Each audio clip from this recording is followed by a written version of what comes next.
Zippora. Am I saying your name right? Zippora? Okay, every Yeah, time you I are. see your name, I'm like, is that the correct way to say it? I was like, one of these days, this girl is gonna curse me out and be like, dang, how you say my name? Girl, I promise you not. I've been everything from Sephora to Zippiora to Oh, girl, it's a Lord. mess. Like, it's a mess. Well, how are you, Zippora? I'm glad I got the name right. So Thank you for getting it right. I'm good. How are you? I'm good. I appreciate you so much again for taking the time to come and be a part of this awesome podcast. You have always been someone I've always admired. I won't say that I Facebook stalked you, but I feel like we Facebook stalked each other in our own way. So I think that's a normal thing to do now, is like Facebook stalk people. And it's not even really stalking. It's just kind of like, It's bonding. yes. It's bonding at this point. So because people used to make it seem like it was a bad thing before, but I'm like, it's just getting to know somebody before you actually like get to know them. You know what I'm saying? It's Like, just a little bit of research. That's it. exactly, just a little bit of research. Mm-hmm. So I've done I think a pretty good amount of research on you, and I know that you are like a makeup extraordinaire. You know how to make everybody look good. So you're on my list of like when I'm ready to do my shoot with my makeup. I'm like, okay, Zippora's first, and then this one, and then this one, just in case you busy. Oh my God. So how does you are a beautiful, talented person, clearly. So how did you get into makeup? Was that something that you've always had an interest in, always had a passion for? So originally, I wanted to do hair. Like, I thought I was going to be a hairstylist, and I was going to rock that field. But I wound up, like, it was a high school, probably like a childhood dream. And then in high school, I was like, yep, I'm going to do hair. And so I would practice on my mom, I would practice on my cousins, and all kind of stuff like that. And so right out of high school, I wound up deferring that dream and going straight into the workforce. And then I wound up going to hair school around 2010, something like that, 2010, 2011, child, something like that. Like 5 years later, after I was a slave to the workforce, and then I was like, I had gotten fired actually from like my first legit real job, We like all my been first there. No grown people judgment. job. And so, my boyfriend then, who's now my husband, was like, just go, follow your dreams. So went to hair school, hated doing hair. Couldn't get the what do you call them? The finger waves, couldn't get that. Um child. And what they don't tell you in hair school is that they don't teach you how to do hair. They teach you like hair theory. So that's either a skill you have to have or not. And it was not. But while I was at hair school, like I could do a little something, but like it was not like what I thought it would be. Like it was just like, I don't like this, too hot. But I wound up, you learn some of everything. You learn how to do nails and hair and kind of a little bit of like aesthetics. Okay. So my aesthetics class, like I really liked my aesthetics class, but I liked more so getting like the aesthetic stuff, but I love the makeup part. So the Okay. makeup part kind of like I would practice and watch YouTube. Like I was like, I've been addicted to YouTube for quite some time. I think So we I would all like watch have. YouTube. It's good stuff, and it's like free information. It's like, why not love Definitely. it? So I found myself like kind of sort of doing hair, but really, really loving to do like makeup and nails. I even did nails for a little short period of time. So everything I did everything but hair. And like once I got on the floor, I got pregnant with my youngest daughter. And so I put hair school on pause because I really didn't have a passion for cosmetology itself. Mm-hmm. So I didn't have that stick to it power. And so once I got pregnant, I was like, child, I'm sitting down. Like, I'm And out. that's what I did. I just wound up starting back. I wound up back into the workforce, and it took like 8 more years for me to become a full time. It's like 7 years for me to become a full time makeup artist again. Okay. Wow, like that's I always like and it's so funny because I feel like in the Black community, like I think we think that most Black women automatically know how to do hair, but I'm right there with you. I don't know how to do hair. I don't know how to do. I recently just learned how to my dreads. Like I taught myself how to do that, and I was like, wow. I've never Girl. in my life wanted to touch my hair, learn how to fix hair, anything like that. But you're right. It's something it's just not for everybody, you know? It really isn't. And I have two daughters, and I'll go get their hair done so fast. We'll all get our hair done, and I promise you, I won't touch the damn hair. Excuse me, I won't Yeah, touch you the can. hair. I won't touch the hair until it's time for it to be taken out. Like this style been like this, flipped on the same side since I got it damn near a month ago. I don't. You sound Why just they got like on me. fool with hair? Mm-mm. It's I just don't one of fool with those it. things that's just like, and I credit the women that have the patience for it, because even just sitting in the chair getting it done, it's like, Jesus Christ. It's It's like, girl, like are we done?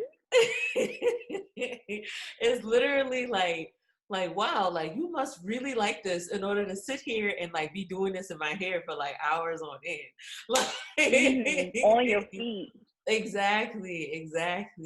So, the beauty industry, it's a very, in my opinion, it's a very oversaturated market. There's so many people in it. There's so many people, so many makeup artists, so many people that do nails, hair, everything. What is it like for you being someone a part of that? And like, how do you kind of like keep up? Because it seems like every other day it's like something new, a new trend, a new a new business. It's like new competition. Like, does it get frustrating? Does it get overwhelming? Like, put me in Yes. your shoes. You're just like, yeah, girl. I don't even know where to start with that question. Frustrated isn't even a word that can accurately describe trying to stay competitive. Like you really have to love it to be you have to love it to be consistent, and you have to be consistent to like weather and get results. Like yeah, like I consistently have to like sharpen my skills because I don't know what it looked like on the other side of things, but I'm not yet consistently booked. Like all my books is like, slam packed and none of that. Like it sometimes it be capped. I And trust me, I know. you be like, and it's kind of like, well, shit. What do I need to be like? What I'm learning now, I'll say this to kind of shorten the answer. What I'm learning now is everybody has a different style of makeup, and every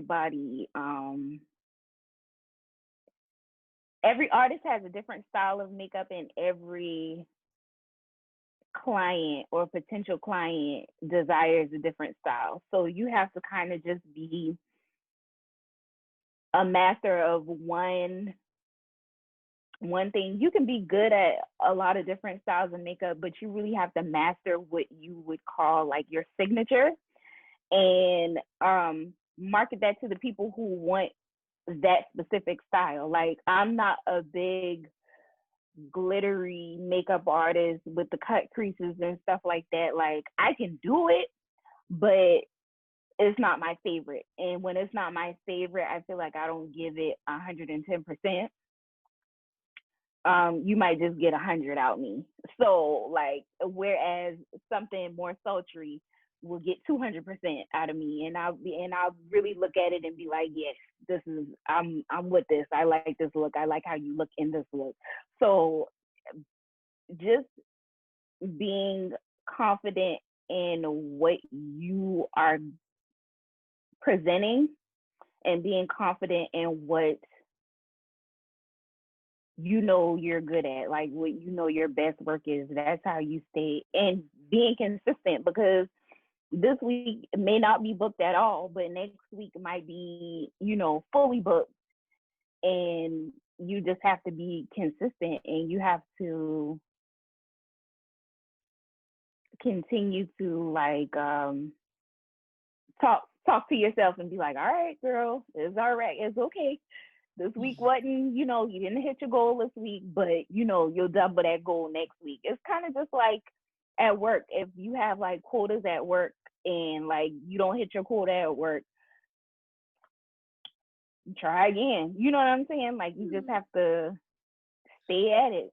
And yeah, I can definitely understand like how frustrating it would be, especially as like a Black entrepreneur getting into a industry that's, has a great presence for Black women, but it's like, that's also a bad thing, because it's like you have so much competition. And you are right. It's, everybody has something different that they do and that they can offer, because sometimes you might see those girls that do the costume makeup, or those girls that can do wedding makeup, or the ones that want to do more dramatic makeup and things like that. I think it's all about finding your lane when it comes to, I think especially for like an industry like, I'll say beauty and just specifically makeup in general. It's just everybody kind of has like their own like little niche. It's like you fit in, get in where you can fit in at. Right. Carve out your little lane and stay in that and just be great at that. Because that's what really is. I feel like a lot of clients that I interact with, I like to ask questions like, how did you find me? And, stuff like that. And they'll be like, oh, found you on so and so, and your work is, always consistent, and this, that, and the third, and it's easy to find, and it's that. And so I'm like, okay, well, if you coming from out of town and you found me that way, somebody else will find me. But isn't that always so exciting when, especially when they're from out of town, you're like, yes, like, oh yeah, other people are finding me. Real hype, like, oh, okay. Like, I'm doing something, like, look at me, like, people seeing me out of town. Like, I remember, like, I think the first out of town booking I had was like North Carolina or something like that. And I was like, how you find me? Like, first of all, let's talk. How you find me, first of all? Like, you sure you meant to find me?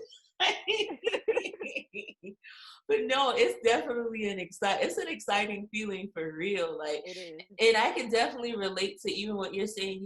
It still is, no matter what position you're in your business, you're gonna come across those times where, your books aren't that booked, you're not that booked. You got little gaps in between and things like that. But I think for some people, I think they think of industries like beauty, and it's like, oh, people always want to look good, so it's like, why wouldn't you be booked? You know what I'm saying? I think that's a big common misconception. But go ahead. Makeup is a luxury. Very true. So makeup is a luxury service. Makeup is not like something that's necessarily needed, because a lot of the people that sit in my chair are already gorgeous. So I don't like, it's not, they could put on a gloss and a lash and really not have to support me. But like,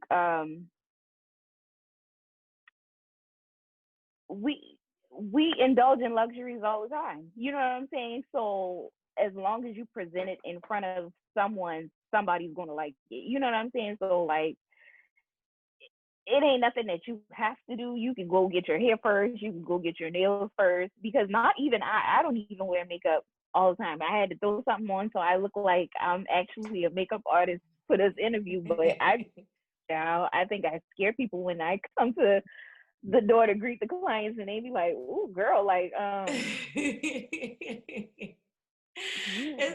It's like, hey, I'm not 100% all the time. Like, This hour ain't about me, sis. It's about you. Okay, so come on, sit down. I promise I got you. So what's one of the things, as an entrepreneur, you said you have two young girls as well. What's something that, because you see you're a mom, you're a business owner, you have a great presence on social media, you're always active and engaging with people. What keeps someone like you motivated? Like what keeps you like, throughout those times or those gaps in your schedule, or when you're frustrated, or when when something's not working and you're not quite sure what to do? What keeps you motivated and on a consistent basis? Remembering my why and honoring that. Working for somebody else, like I was a good employee, but I feel like that power, that drive that I put into being like the top employee, I could put that into my own something and be able to show my children that they don't have to work for a corporation and give of their time endlessly and only get a portion of what that corporation is making off of them. Um, and being able to show them that you can go after your dreams and see them be fruitful. So remembering that, it's not just about me, it's two other people looking at me like, is this gonna work? Like, you know what I'm saying? Like, or looking like in that aspect, like they don't think I'm really cool until like I do somebody else's cool, like somebody else's makeup cool, and then they like, oh, okay, you might be all right. And so that gives me a little boost. Like if the girls think I'm then that's like, all right, I'm doing good. I'm verified. Good is done. You can't tell me nothing. So, I remember when you first, because I've been following you on social media for a while. I remember when you first made that transition officially into your makeup business full time. What was that like? Because I know everybody's experience is always so different. I know for someone like me, I totally walked off my job. More power to you for putting in 2 weeks notice and doing all that other the respectful way, because I didn't do it like that. I was like, peace. What was that like in your journey up to now? So I'm coming up on a year of being a full-time entrepreneur. December 21st will be a year. What actually prompted me to do that is like I had a series of miscarriages, and the way that my employer handled me throughout those experiences kind of turned me off, because I was one of like, I put in work, you know what I'm saying, at that job. And I remember like full swing having contractions in the middle of like an active miscarriage, and them calling me to fill out paperwork for family leave. No, that's not the priority right now. Like, and that was like on like a Monday or Tuesday. And by Friday, I was literally back at my desk, bleeding on myself to make sure that I still had, to make sure I still had job security. And I didn't take enough time for myself to kind of mourn that. Like I should have took a regular old 6 weeks to, mourn what was going on and, get my head back in the game. But it wasn't like that. And then when I got back, show real dedication. You know what I'm saying? Like, Mm-hmm. I should have took that time off, but I was back sitting in that seat making those calls, getting the company their thousands of dollars Yeah. for me to get $12. I was making like Yeah. $12.50 some odd cents. Like, and when it was time for me to get a promotion, they play with me with that promotion. Like, so I was an assistant manager, and when it was time for me to, I had shown I was dedicated to this job. You know what I'm saying? I was dedicated to my work.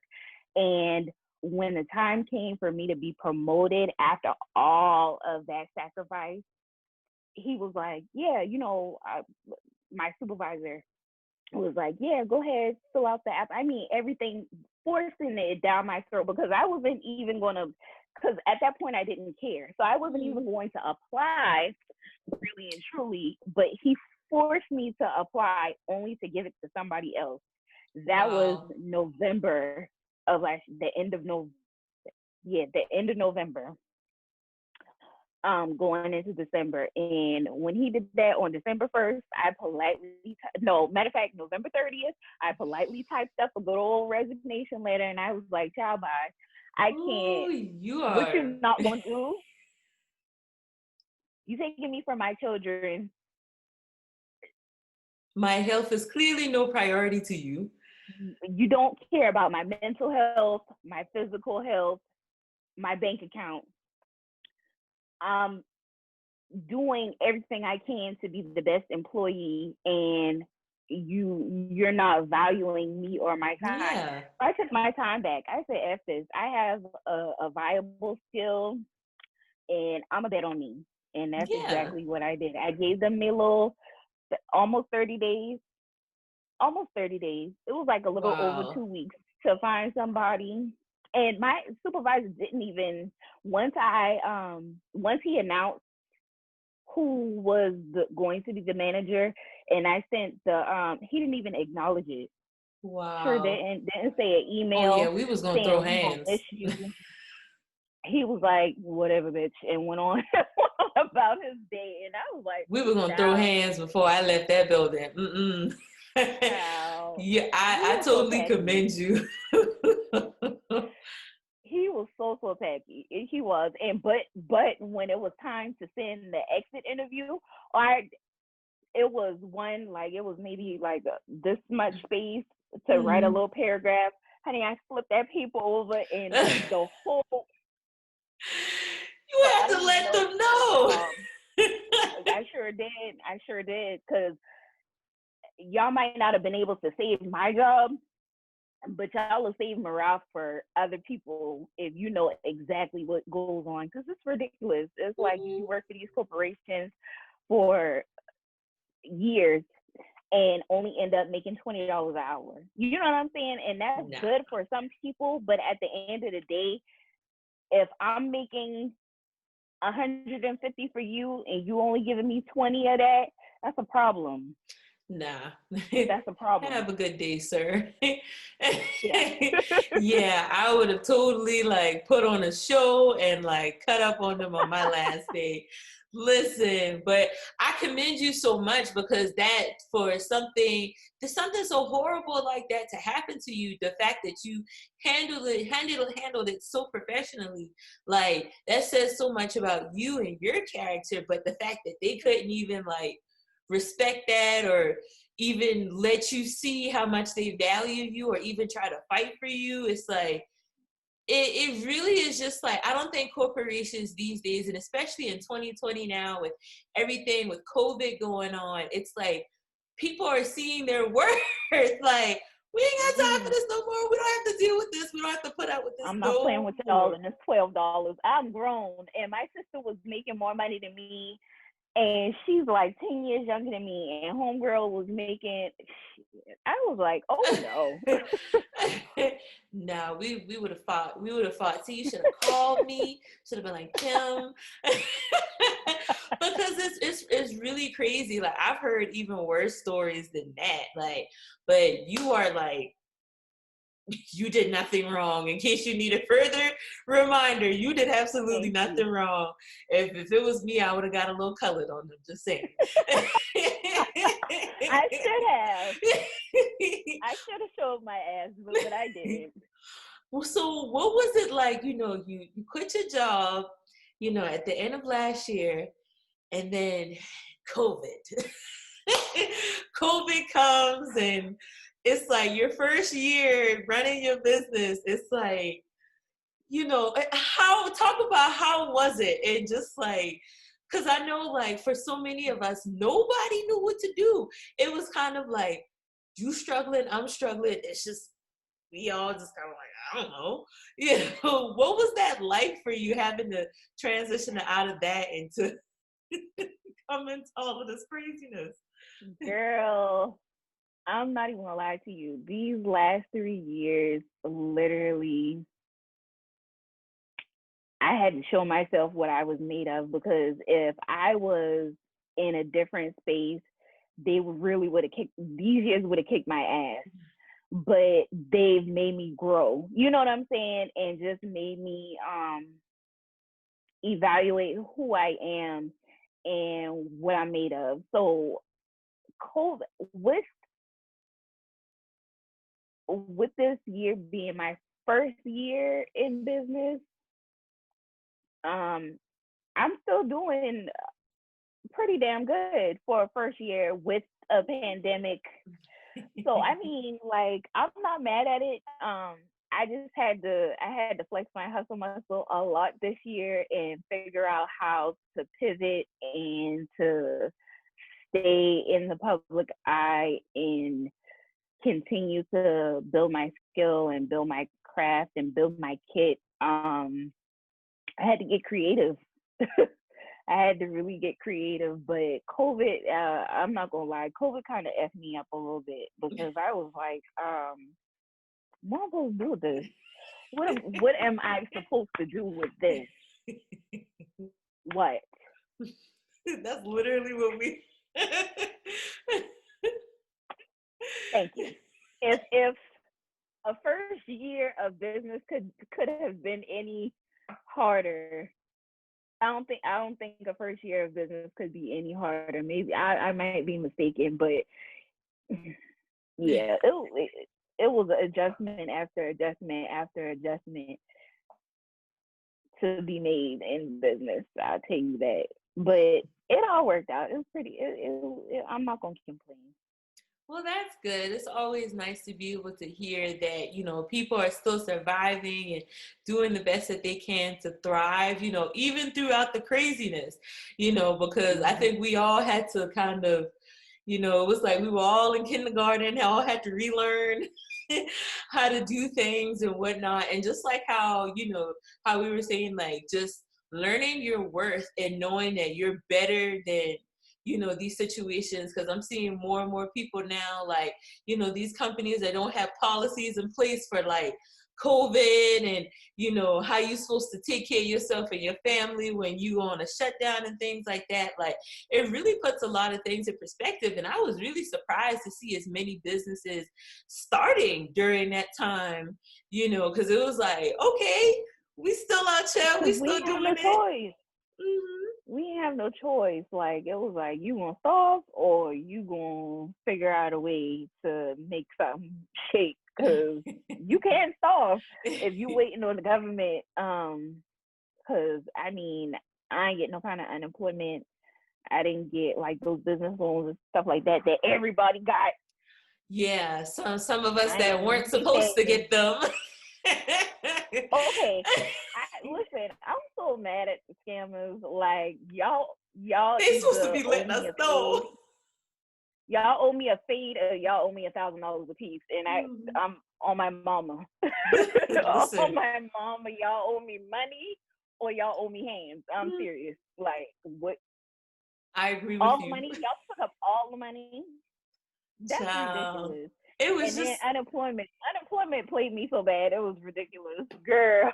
It's like, it was like, it's like I'm sitting home just like these people. What you want me to do? Like, it's like, so y'all just saying fuck me, basically. Like, you on your own. Like,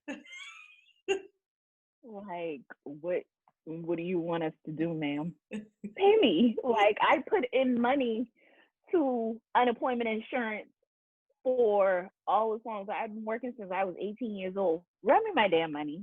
Run me my check. They don't think about Cut me nothing my like check that. that y'all took out my because y'all giving it to people that ain't got nothing to do with me. Okay, they And didn't they work ain't my doing the shift. right thing with the money neither. So Hell with what they doing. That's my money. Y'all didn't work my shift. you are You didn't. 100% right. Run me my money. Unemployment, if you listening, run me my money. I For hope real. they all run the I need both. Run us all of the right run people us their our check. money. Run us our check. Seriously. For real. So I'm sick Zippora, of y'all. so you are such an inspiration in knowing what I know now about you. I'm so empowered and so impressed that you have been so strong throughout all of this, because I'm like, I don't think somebody like me could have been able to survive, but I commend you so much, because it's so, I won't say it's nice to hear. I would say it makes me feel good that there are strong women still out here putting on for the other strong women, doing the damn thing. And I'm just proud of you as a whole. If no one's told you Thank that, I you. am proud of you. So Thank you. Thank you. Thank you. before we wrap up, like what's a piece of advice you would give to another woman that might be like not sure what she wants to do, or might be going through a hard time, and what's a piece of advice, to maybe something that you've learned that you would be able to say to a woman, maybe that might have been in the same situations you might have been in previously? Um, Everything is possible. Everything you can think of is possible. So, if you can dream of a better life, that life is already out there for you to get. So, it's just a matter of you feeling like you're worthy of it. So, mm, that's it. Like, just just dream big and know that you're deserving of exactly what it is that you're dreaming of. And that's just it. I love that. That is a beautiful, beautiful piece of advice. Zippora, you have been awesome. That's all the Thank you. questions I got. Tell the people how they can book you, how they can find you, and how they can support you. Okay, so my Instagram and my Facebook is the Goddess Experience. Um, is the links are in my bio to book, and that's basically it. Like, do I need to spell it, Ty? I don't know. I'm not No, real. that's perfectly fine. Perfect. So thank you again, support. Just like I said, if you are Thank watching, make sure you. you go and get all your makeup needs done by Zippora. She is incredible. She is empowering. She is inspiring. And I Oh, yes, appreciate you ma'am. once again for joining us for another episode of Exquisite Conversations.